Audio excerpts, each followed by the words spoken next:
तो एक बार क्या हुआ कि जब पति घर पे नहीं था, तुलसीदास जी घर पे नहीं थे और उनके भाई लेने के लिए आए, और भाई लेने के लिए आए तो उनने कहा कि मेरे पति आ जाएंगे तो जाने तो देंगे नहीं, क्योंकि आज तक जब से पियर से मायके से आई हूँ तब से आज तक वापस लौट के नहीं जाने दिया।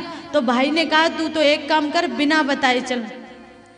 तो गोस्वामी दास जी महाराज को बताया नहीं गोस्वामी जी को, और बिना बताए ही पत्नी उनकी मायके चली गई।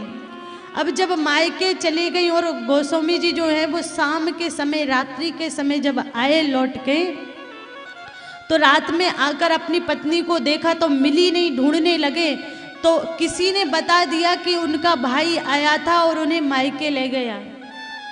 तो जैसे ही बताया तो रात्रि का समय था, भयंकर बरसात हो रही थी।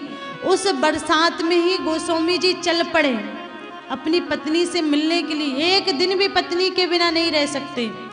और जब गए तो कहते कि रात्रि के समय नाविक तो होता नहीं है, नदी में कोई होता नहीं है, तो वहाँ कुछ भी नहीं था। उस नदी में कोई बहकर आ गया था, बाढ़ आ रही थी, बाढ़ में कोई बहकर आ गया था, मर गया था।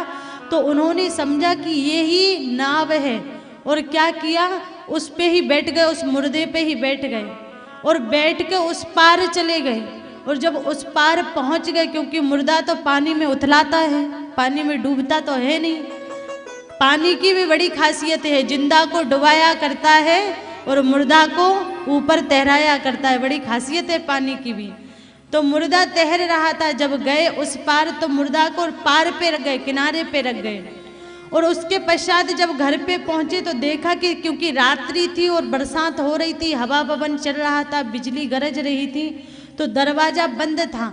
तो मन में सोचा कि दरवाजा तो बंद है, पर ऊपर के कमरे में, छत के ऊपर जो कमरा था उसमें उन्हें पता था कि वहाँ मेरी पत्नी आती है, वहीं रुकती है। तो उन्होंने क्या किया, देखा तो एक सांप लटक रहा था।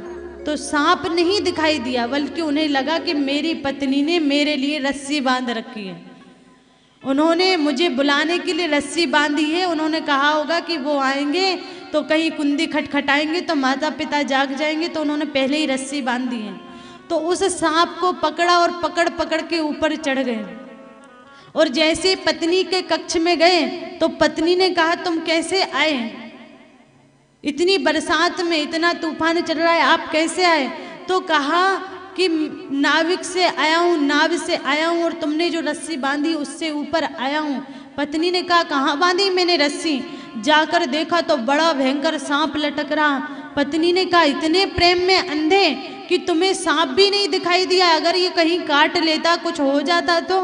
और कहा नाव तो दिखाओ, इतनी रात में, इतने भयंकर तूफान में, इतनी भयंकर बरसात में कौन नाव चला रहा है। जब पत्नी किनारे पर गई तो वहाँ जाकर देखती हैं मुर्दा पड़ा हुआ है, और मुर्दा को नाव समझकर जब पति आए हैं तो मन में पत्नी को बड़ा दुख हुआ। एक तो कभी पियर मायके आने नहीं देते, और दूसरा इनको कुछ दिखाई भी नहीं देखा। देखो मुर्दे के ऊपर बैठ के आ गए, सांप को रस्सी समझ के आ गए।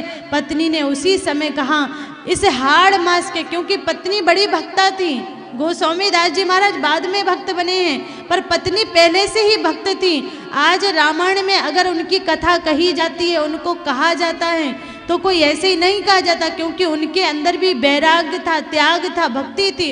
उन्होंने कहा इस हाड़ मास के पिंड से आप प्रेम करते हैं, यही प्रेम अगर श्री राम में किया जाता तो राम अब तक आपको प्राप्त हो जाते, हरि मिल जाते आपको।